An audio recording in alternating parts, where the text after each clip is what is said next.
in the tender and then responding to the tender. So this is really a little bit of a tour around Public Contract Scotland. And for those of you who haven't used it before, PCST, which is the sister site of PCS. So without further ado, what we'll do is, you can see the screen here. Hopefully that's a familiar screen to you. Sorry if I'm looking away because I've got two screens on and I'm looking at my other screen. But as you can see here, we've got 1,000 notices here. So there's an awful lot of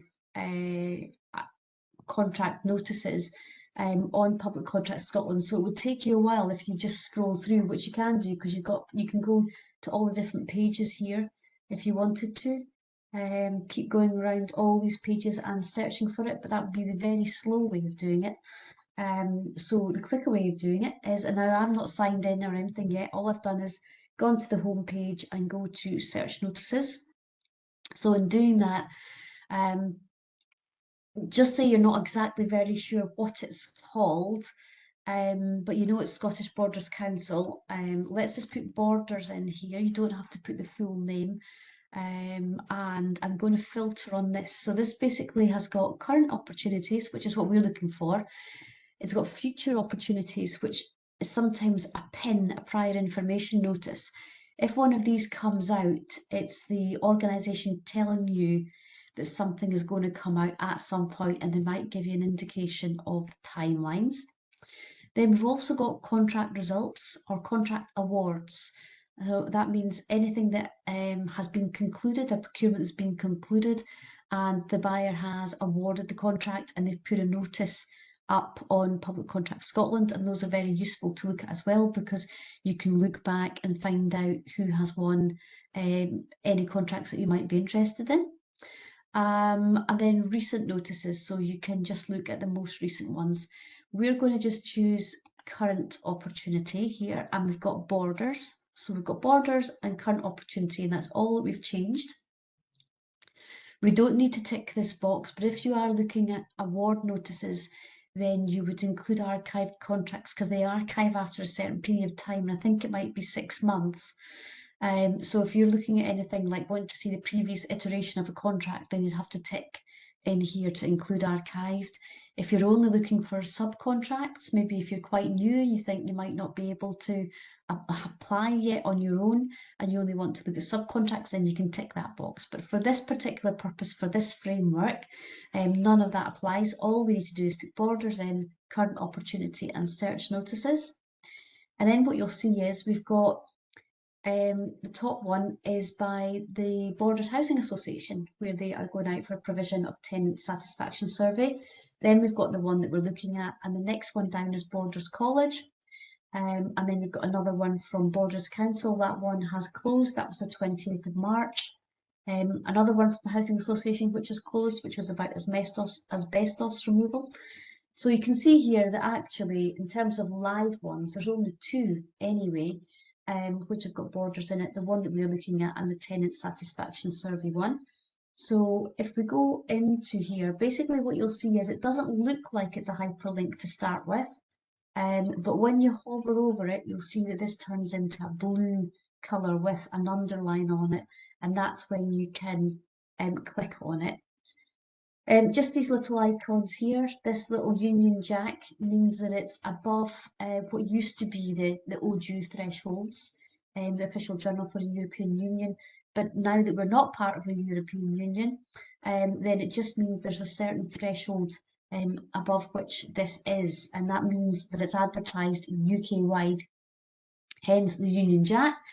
If you look down here, you'll see this one has got the Scottish flag, and that means that that was of a lower value and only advertised on Public Contract Scotland and not across the UK.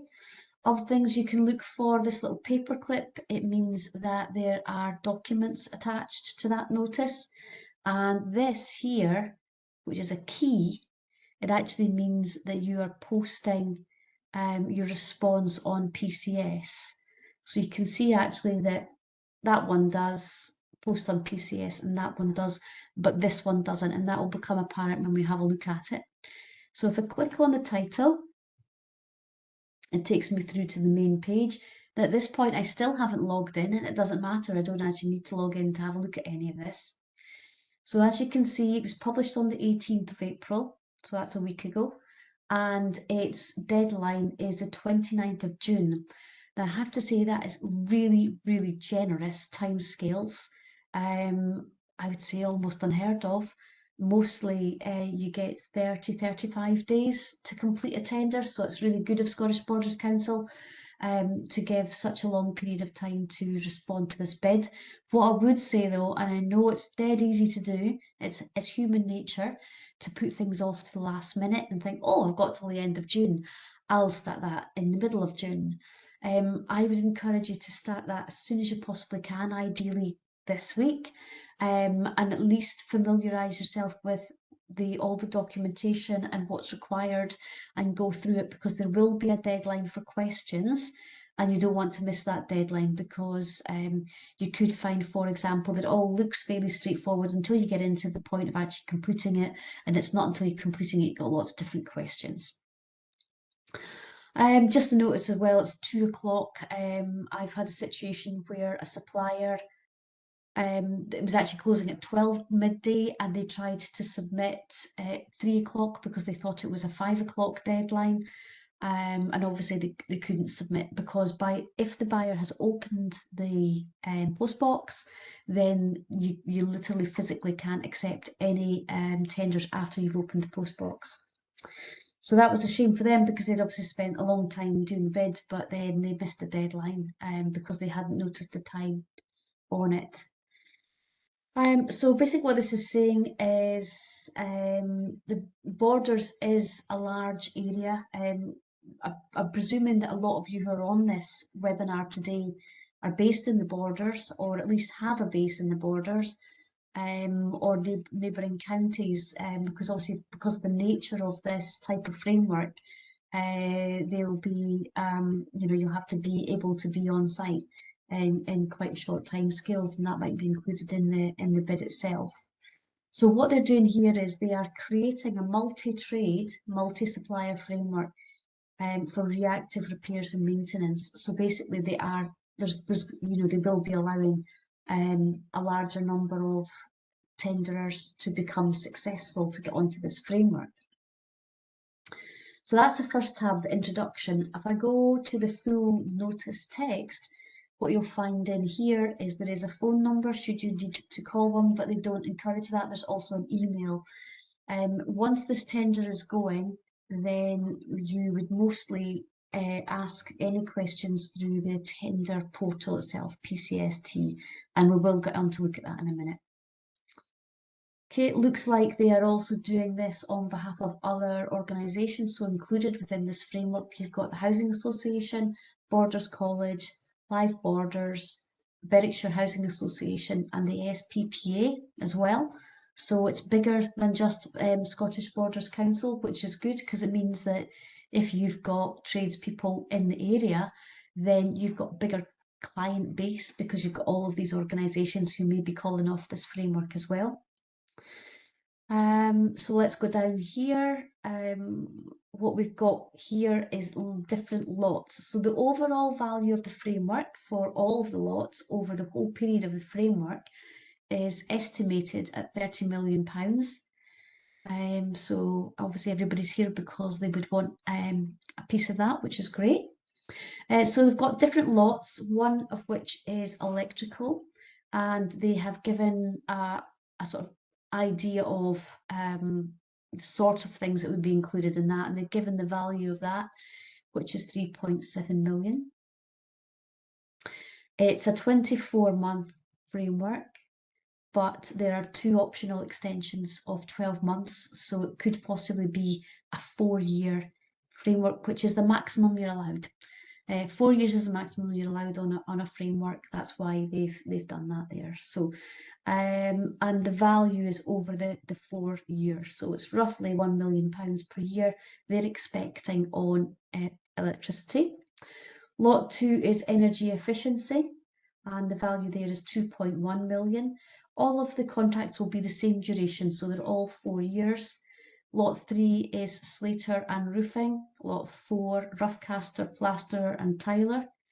Lot 5, Plumbing, Drainage, Gas, Oil, Fitting and Heating. Lot 6, Builder, Stonemason and Diker. Lot 7, Scaffolder, Groundworks, Asphalt and Tarmac. And Lot 8, Joiner, Locksmith, Fencing. Lot 9, Preservation, Windows, Glazier, not Glacier. Lot 10 is Blacksmith and Metal Fabricators. Lot 11 is Painter and Decorator. Lot 12, Flooring and Blinds. And Lot 13 is Alarms, Door Entry Systems and CCTV. And Lot 14 is a Handy Person. Lot 15 are arboricultural services. So that's landscapey type things. And lot 16 is the same but different thing, it's stump grinding. Lot 17, network cabling. Lot 18 is a one-stop shop for multi-trades. Okay, pat testing is lot 19, lot 20 is lift maintenance. So it feels like bingo. So is anybody saying house yet? So you know there's a lot of lots there. So we've actually got 20 different lots, each of them with a different value, and some of them they'll have requirements to have certain qualifications, etc. So this is what the conditions for participation are. So basically, if you are applying for one or any of these lots, have a look and see what is required. And this is one of the first things I'd urge you to do, and make sure that you have got these minimum requirements. If you don't have them, then ask a question, because it could be that you they'll still accept you, or at least accept your bid if you are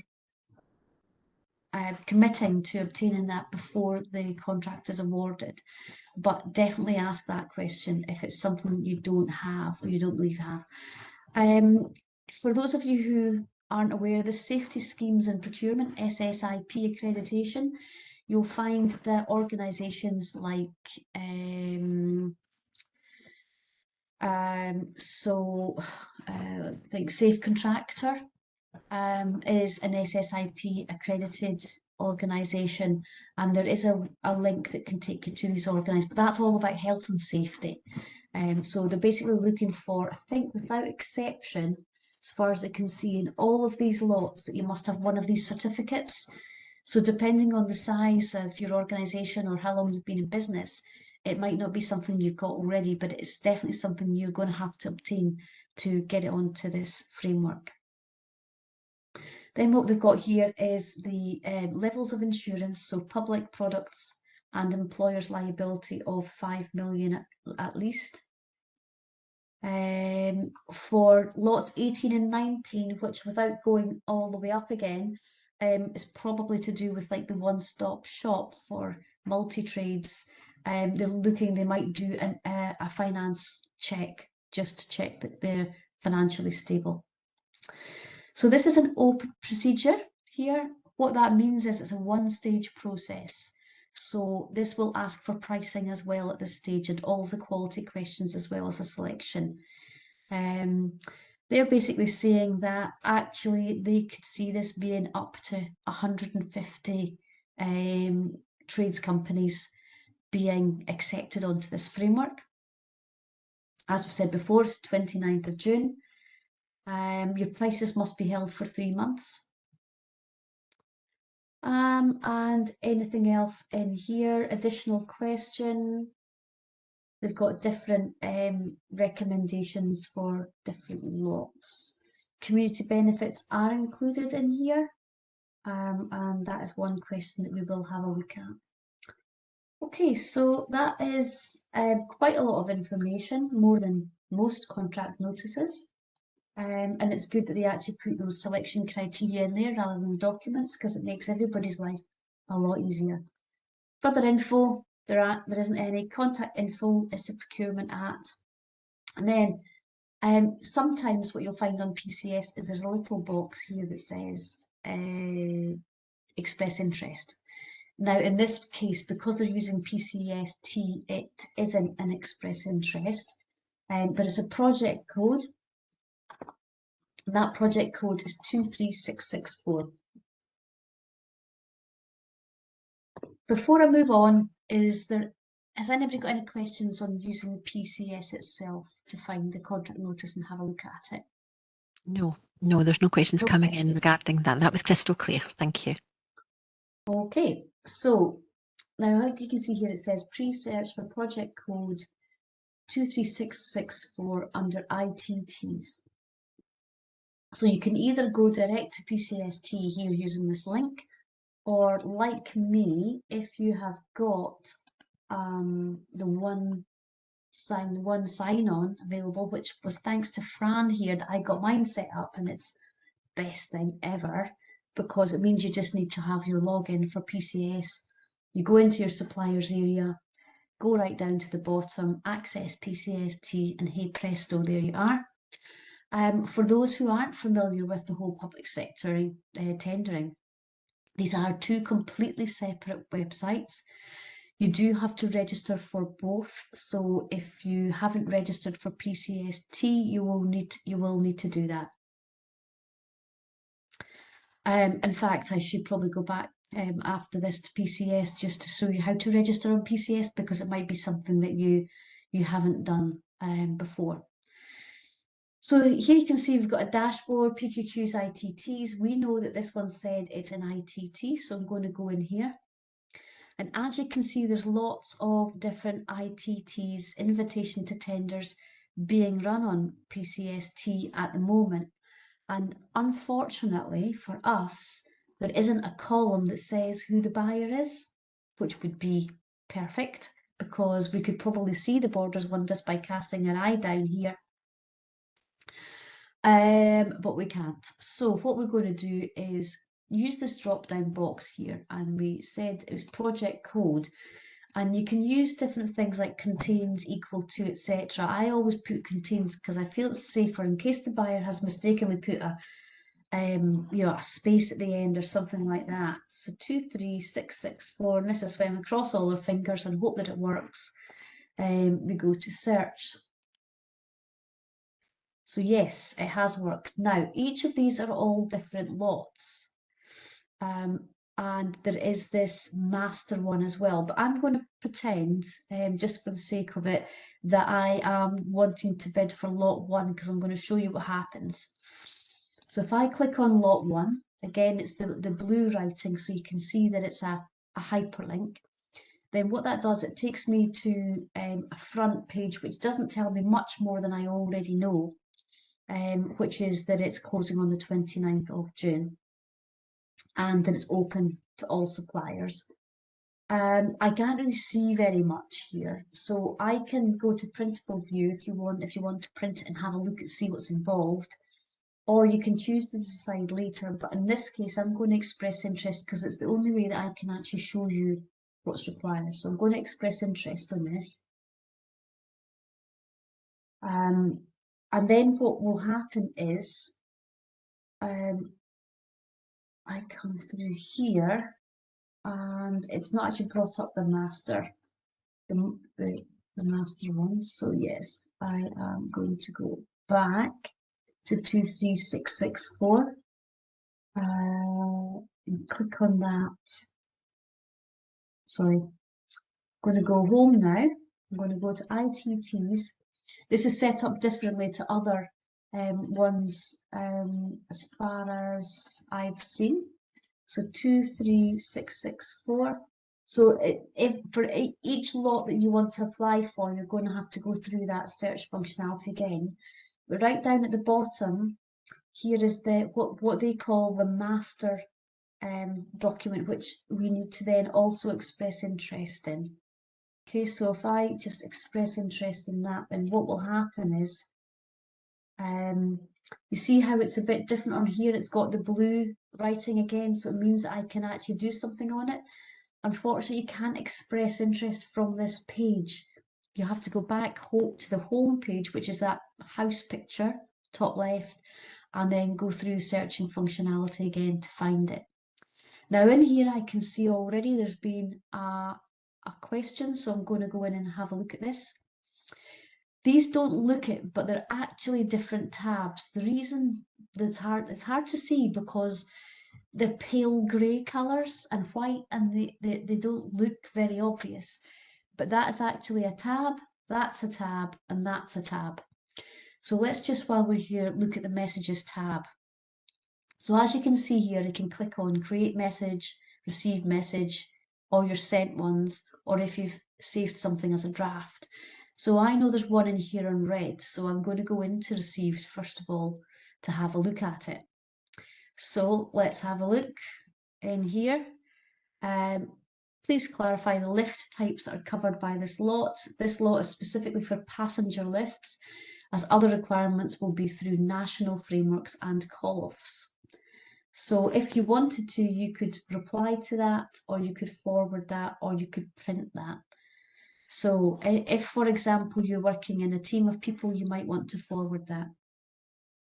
But just say you've now had a look and you've got a question you want to ask, and I'll just go back because you may not have seen that. So I'll cancel that. Just as I said, they've got these different tabs here. So if I'm going to raise a question, I go into create message. You have to choose the type. So just say it's about pricing. Sorry, I've got a tickly cough today. So this is about quantities.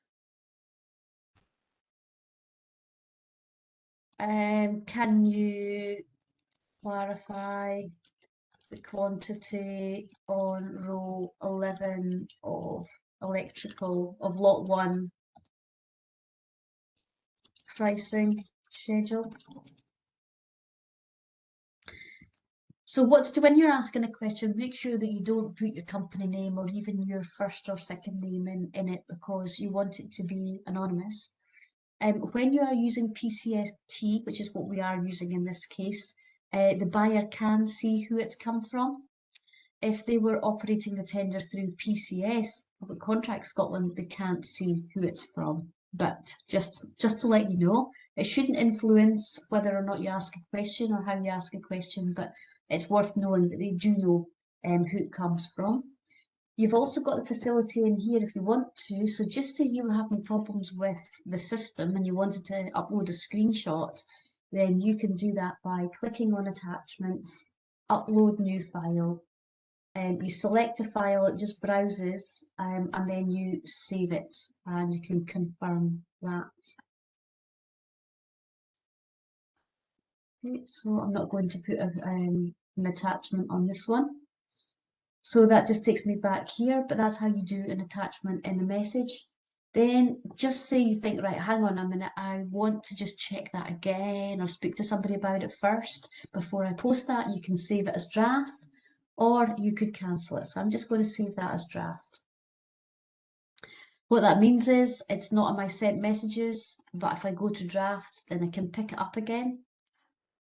And then I can choose to edit it. And then once I've edited it, I can send it. So the little pencil, just in case you're wondering, that was the little pencil there that you use to edit anything. So I'm just going to cancel that because I'm not wanting to send that at the moment.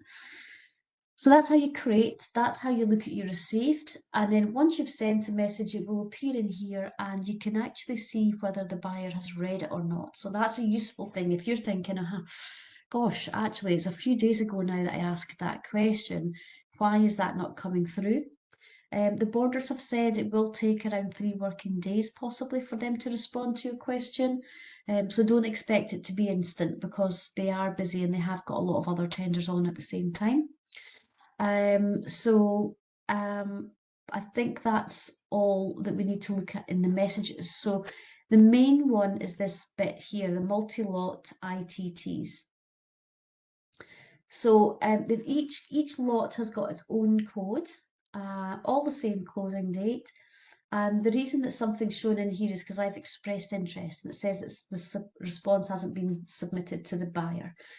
What I'm going to do first of all is go into the actual master itself.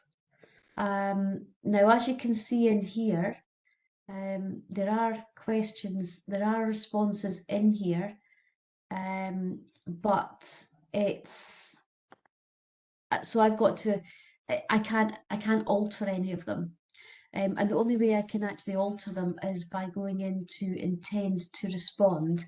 So I can look through all the questions and think, oh, right, okay, this is not for me, it's not something I'm going to do.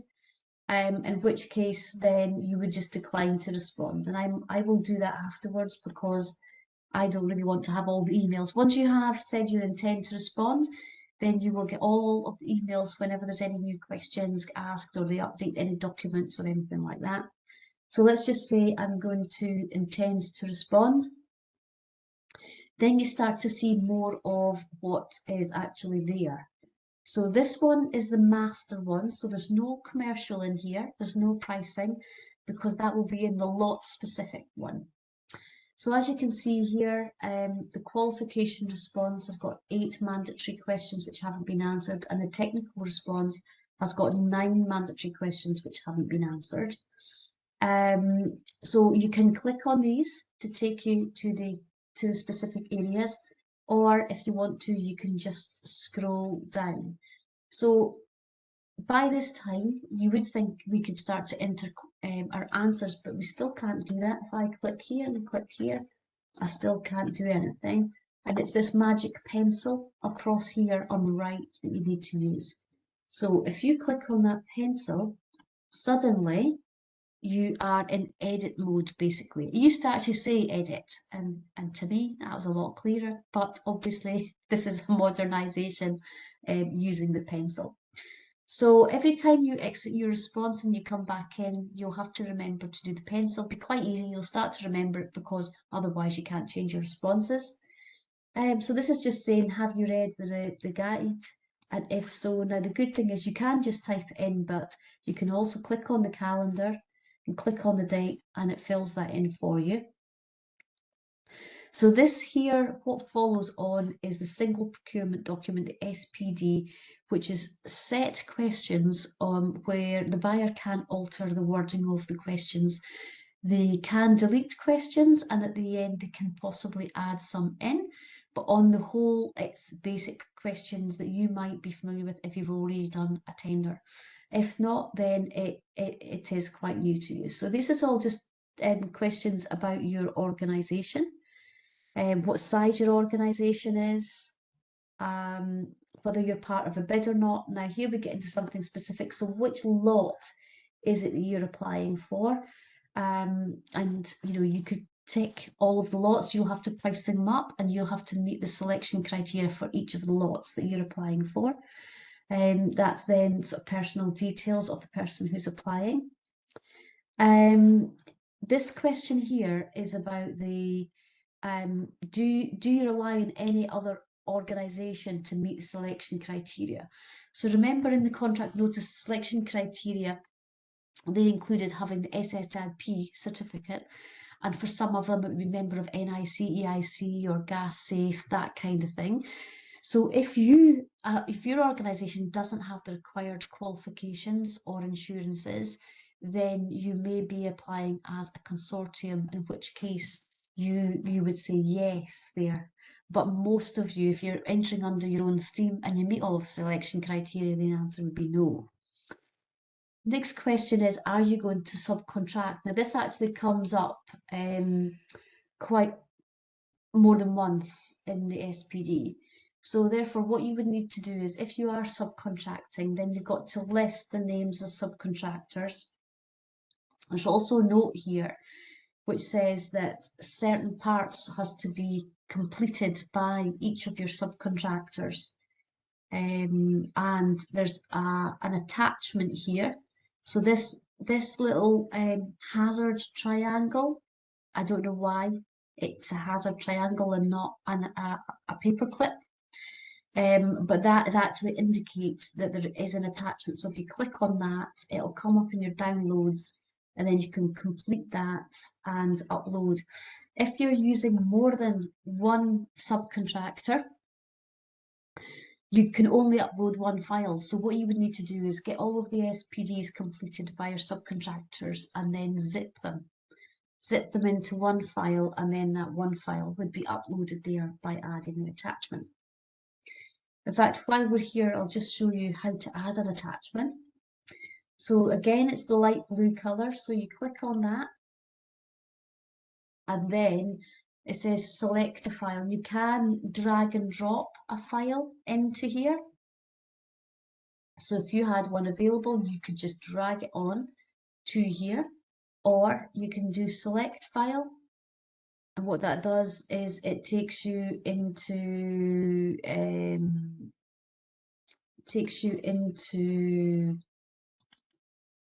where your documents are.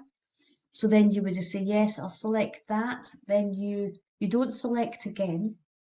It's good that this is recorded, because you might have to look at this twice. You can delete that. You go, oh no, I didn't mean to attach that one. That was the wrong one. There's a little bucket, a little bin, so you can delete it. Select is where you would have to select again, but it's actually confirm. So if you confirm, and then what you can see over here is that this certificate, this insurance certificate, in my case, which is not what they want, it's the SPDs here, is already there. Now just say you change your mind about subcontractors, you want another subcontractor as well to be included, so you have to delete that. Then it's a simple case of removing the attachment by clicking on that bin, and it's gone. Okay, so then you've got all the mass murderer questions. Now you'll know if you've got to answer more questions if it comes up as a yes, because there are conditional questions down there that would need to be answered if you answer yes to that. So these are all no's at the moment. I tend to put, you'll see in here, I tend to put not applicable in that one. The reason is I always like it if it finally says that you've got no more questions to answer. So if there's a blank at all, then it will tell you you've got a question to answer. You'll see how a lot of those are already populated. The good thing is about using PCST is that it saves your previous procurement so that it comes through under your whatever you did previously, it gets saved, which is good. So for these, you have to answer yes or no. Now you can see I've answered yes, in which case I've got to put details in. If I answer no, there's no conditional question there. So it's the same down here. Have you been guilty of serious misrepresentation? Now these ones don't have the follow-up questions, so you have to read them and make sure that you are answering in the correct way, and you've not got that the wrong way round. So we're getting near the bottom now here. They don't need to, it's £5 million insurances, but you don't have to submit them at the moment. There's no attachments box there. It's reminding you that lots 18 and 19 will have the financial credit check. And they've got a question in here about the climate change. So they're looking for a copy of a climate change plan template and projects and actions to reduce your carbon emissions. And if you go in here,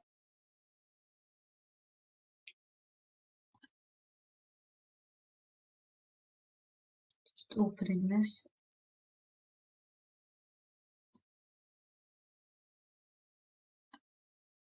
Hopefully you can see that. So this is what they are asking you to read and complete. So this is what your planned activity is for each year that you are willing to contribute to. Okay. So the good thing is you don't have to worry too much about the format because it's a format that they've provided. Put your name in here, what the date is that you've created this, and put your plan in there. Okay, so if I close that, I'm hoping that that takes me back here. Yeah.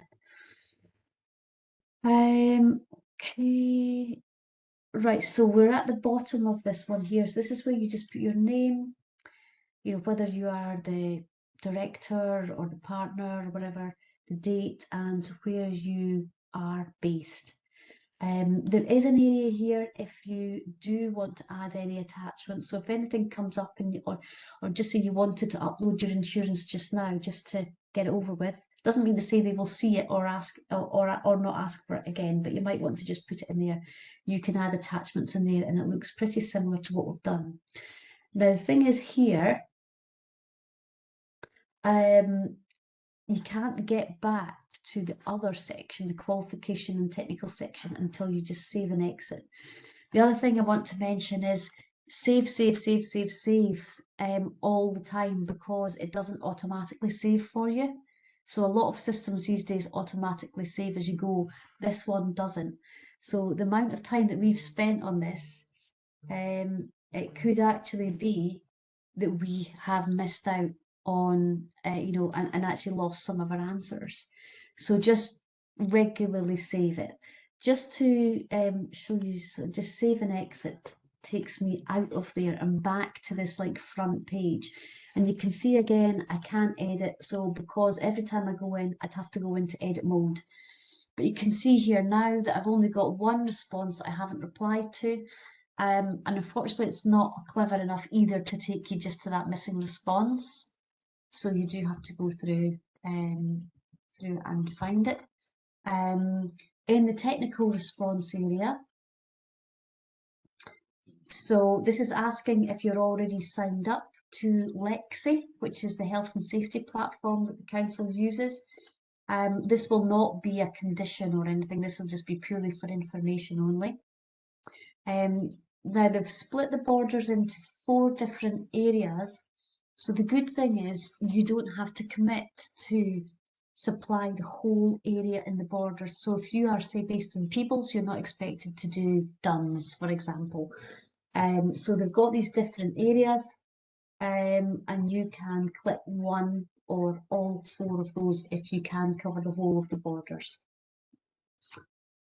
Okay, so here's the community benefits plan. So this will be very similar to the environmental plan. So if I open this here,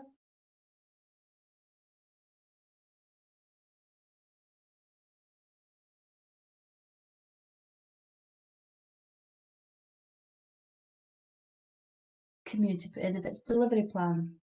So what I would suggest for this is saving it on your tenders folder. So when I'm doing these for clients, create a project folder. So this would be SBC and the date that it closes, and then within there I'll put the tender documents. This would be one of them, and I would also then create a folder called tender response, and within there I would also put this so that you can start to work on this, and you know, just read through that. If you've got any questions at all about that, then you would contact SBC. What they are doing here is they are doing a good job of trying to make this as simple as they possibly can. It is a high value framework, but they do appreciate that there will be a lot of micro businesses. So they're doing, you know, by putting these templates in, etc., and keeping them straightforward, they're trying to make it as easy as they can. The Fair Working First has got a similar template. You'll see the little hazard thing there. So again, you would download that and then save that into your file so you know to go back. Then they've got questions about whether you are living wage accredited. And in here, you've got a yes or a no. Whether you pay the real living wage or whether you plan to over the next 12 months. And then what they're saying is, if you don't pay the real living wage, what are your hourly rates for the different staff and different levels? You've got to put that in there. This is information only that they're that asking you whether you can provide principal contractor duties or not. So again, it's not scored, it's not evaluated in any way, it's just for information. In business continuity, they're asking for an attachment, but in this case, they haven't provided a template for that. So again, you could possibly ask them a question to say, so that your all bidders are, more of a level playing field, would they consider uploading a template as they have done with the other questions, and that would be really helpful. Okay, so you're probably not going to be able to do very much right away on this. You'll have to download these files, complete the files, and then upload them and attach them as you're done with them. So if I save and exit that, all the time you can go back and see whether you're missing mandatory responses or not. So to be honest, there's not a huge amount of work involved in that. That's the master one. So hopefully you're enthused to actually say, right, I'm just going to get on with this now, and get as much of this done as possible. What I also want to then do is take you to the multi-lot ITTs and just take you to one of the actual lots. So in here, they've asked you if you're able to meet the specification. So you wouldn't be able to complete this until you've read the specification. Now in here again, there's nothing there that I can do until I do the intend to respond. Once I've done this, then I can click on the little pencil again, and I've suddenly got a lot more options. So can I meet the specification? Yes, I've read the specification and I can. So again, you can choose one or the other. So although there's 20 lots, even within each of those lots, you could only be doing, say, appliance repairs for catering, or you could only be doing an electrical contractor, or you could be doing both. So they really are splitting this up into small bits to try and encourage and allow small businesses to be able to apply for this. So what questions have they got? They've got one on service delivery, the methods you will use to ensure a quality delivery service is delivered, and for both reactive and planned maintenance. So that would be a question for me, because, well, it might tell you in the spec, but in the contract notice, it definitely just said reactive. Don't think it said planned. So that one is a biggie. That's 25% of the technical response. There are no templates here, so it's just a question. Now, interestingly, for that one, even though it's 25% of response, it's only 300 words. Now that is roughly about less than a page of A4. So you haven't got to write War and Peace on this. There isn't really a lot that you've got, there's not loads and loads of writing that they're expecting you to have to do. Detail areas that you can or aim to apply for continuous improvement. So how will you, over the life of it, achieve higher quality workmanship, improve customer relationships, achieve first time fix, make sure that you've got parts and materials available? That one is 10%. Then you've got another 10% question on adverse weather conditions. Is this how you will complete the work in adverse council conditions? Again, 300 words. Then you've got about an emergency response. So how will you attend within 1 hour? And they have got this actually as a 25% of the technical score. How do you provide your out of hours service? Now, interesting in this question here, I would ask, because they haven't said it's 300 words. So I would go back and ask a question on that one, say 1.5.2, can you advise if this is 300 words or not? Same with this one and any others that don't have any of the questions on it. So here's one just on if you've got any other information that you want to do, but they're for information only. So if you want to let the council know about any innovative solutions you've got or unique methods of working, etc., then you can do that. Now, this is a different type of response. This is just typing into the area here. In fact, looking at this, all of these are typing into the area. Now, these are the ones where I have fallen foul of this, so I don't want you to fall foul of it, where I'm typing away my best response ever, really working hard on the wording and layout and get it all way on it, and then I go to save it, and it says, sorry, you've been logged out. Because even if you're active in a box, it doesn't know that you're active in a box, so it times you out. So my advice to you is copy and paste the questions into a Word document and then fill it in the actual Word document itself. Use that to share with colleagues or anybody that you want to have, third party, to have a look at it. And then only once you're happy with it, then cut and paste it into this box. And that way, even if for any reason the system's got a blip and you go to save it and it doesn't save it, then you've still got it in your Word document and you can upload it at that point in time. So to be fair, they have kept these questions to a minimum. It's a really well done tender. I'm pleased to say. So here's the commercial response. This is where you would input your pricing basically, and then what happens is it all gets added up. Once you save it, it all gets added up and it gets carried forward to the front page. Okay, so I have to say Scottish Borders Council are really skilled in using this system compared to a lot of the other buying organisations. So here you've got the mileage cost, what the unit price is. I'm saying it's got to be 45 pence or less. So just say I put 45 pence in there and tab over to here, just put, I don't know.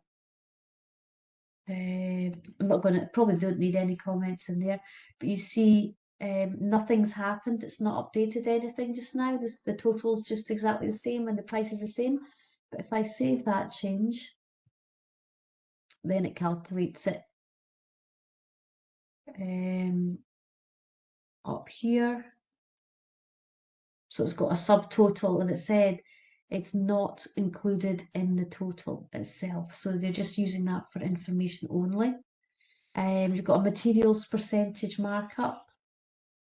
So it's the other way around. You would fill this in and you should just put so again, it's saying what's the maximum. So if I put 20 in there as the maximum that I'm allowed. So the lowest percentage will receive a maximum score of 10% and all other bids will receive a score of in proportion to that. So if I put 10% in there and somebody put 20%, then I would get full marks if I was the lowest and they would get half the marks. So if I save that,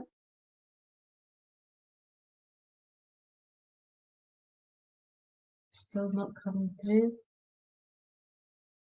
I'll maybe have to let them know about this, that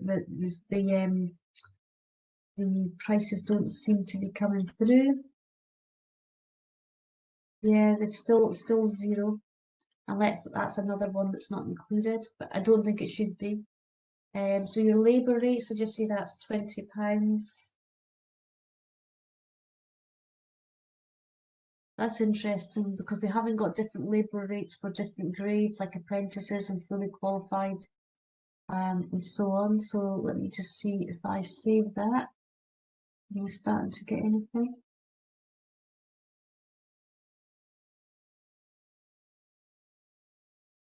No, it's not coming through. Well, Fran and I can let the Borders Council know that there might be something that needs to be done in the pricing because it's not really coming through. So basically, once you've finished that, again, save and exit, and it takes you back to this front page. Now you can't actually put anything in there because that should be coming through from the commercial page. Once you've done all that and you've put your responses in, then you go up to this top right hand area and you would submit your response. I would say to you, honestly try to do this as soon as you possibly can. Do not leave it until the last week or the last day, and definitely don't leave it until the day that it's actually due for submission, because lo and behold, it'll be the day that something happens. You know, somebody has an accident, or the system's down, or your internet goes down, or something like that. So always do it at least a day before, or as early as you possibly can, is be my advice. Get it off your plate and stop thinking about it. So that's the tour over with. I hope that's been useful. Probably just go back to ITTs. Once you have submitted it in my ITTs, you'll see in here that it says response submit to be submitted, but here it says response submitted. Okay, so in here you can actually see whether it's been submitted or not. So that's the good thing, is you'll know for sure that you've actually submitted it. Okay, have we got any questions? Yes, we do.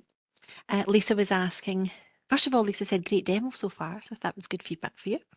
Then she goes on to say, to clarify, have you to fill out the overall tender plus each lot you are bidding for? Say that again, Fran? To clarify, you have to fill out the overall tender plus each lot you are bidding for. So I take it by Yes. overall tender, she means the master ITT. Yes, that is correct. Yeah, so you would, in this case, I've only expressed interest in these two. So you would go into this one, which is the master, complete that, and then each of the lots. So remember, if you go back to the beginning and go to ITTs and do project code contains, and luckily I wrote it down because I can't remember what it was, 23664, and search. This is where you would see all of the lots. So depending on which lot it is that you're applying for, then you would click on that one and express interest. And then when you've expressed interest and you go home again and you go to ITTs and go to my ITTs, then that one appears in your my ITTs as well, because you've expressed interest in that. So the questions are most likely the same in all of them. There might be slightly different questions in the multi-lot one, you know, the multi-trades one. There might be different questions, but on the whole, I think it'll be the same questions. So if you were wanting to apply for multiple lots, you might find, and I'm not suggesting this is the case, but you might find you'll be able to use the same response for each of the lots. But just check that that is the case and that you're not, you know, that it's valid in each of the different lots that you're applying for. Perfect, thank you so much. I've just had clarification that the borders are doing the commercial offline, so that's why that wasn't calculating as you were working your way through it. Okay. The calculations are being done offline. So don't worry, guys, if that doesn't happen for you, if you can't see it just giving you the information right away, just put in what you need to put in. And the council. There is an area that I forgot to show that I need to show actually. Okay, right, carry on. Yeah. So so if we go back to ITTs and my ITTs, in the main bit there is this tab I forgot to show you. So we've looked at messages and we've looked at settings and my response, but we didn't look at my attachments. So in buyer attachments, there are these different documents that need to be downloaded. So what you can do is a mass download, and you can just tick the ones you want, or I would always just tick all of them. Tick the top box and it ticks all of them, and then download those selected files. And that's really important because you've got your specification in there, your terms and conditions in there, and an instructions document in there. So you would rather than diving straight into actually answering the questions, you would want to read all of these documents first before you start to respond to the bid. So once you click download, you just press OK, and those all get downloaded onto and into your downloads. Perfect, thank you. I might stop the recording there, Mhm. just so that that's what we can share with the guys. Let